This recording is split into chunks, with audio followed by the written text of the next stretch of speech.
This is STV News. Good evening. 7 flood warnings remain in place in the north of Scotland this evening, almost 3 days after the River Don burst its banks. While Port Elphiston and Inverurie were the worst hit areas, many other villages and hamlets were also badly affected. Chris Harvey reports from Kemnay, one of the forgotten communities. These aerial pictures show just how badly affected the River Don village of Kemnay was by the floods. Properties here were completely flooded as the river burst its banks and created rivers from roads. And it wasn't just here. From Ballater to Bankery, Kemnay, Kintore, Methlick, Newborough, in Lawrencekirk and Marykirk to the south. Hundreds of properties in Aberdeenshire have been devastated.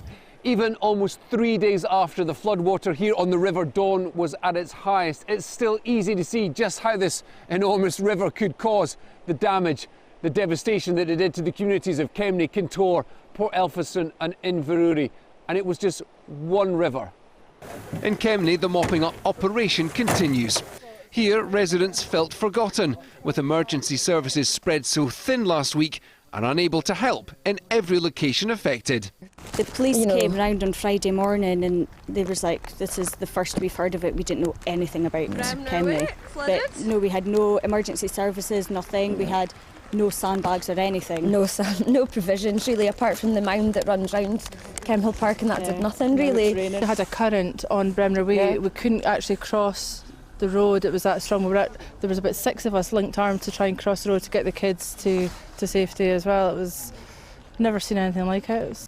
Despite that, as time passes from the panic and fear of the midnight flooding last week, there's been an appreciation of how the whole community's come together to help those in need. Yes, there is an understanding, and also it happened so quickly here that it would have been really difficult to think how somebody could have been here in time. In the coming weeks, the authorities hope to examine video footage of the flooding to help decide what action could be taken to stop this happening again. If some communities felt forgotten when the floods hit, they'll make sure their voice is heard when it comes to protecting their future. Chris Harvey, STV News in Aberdeenshire.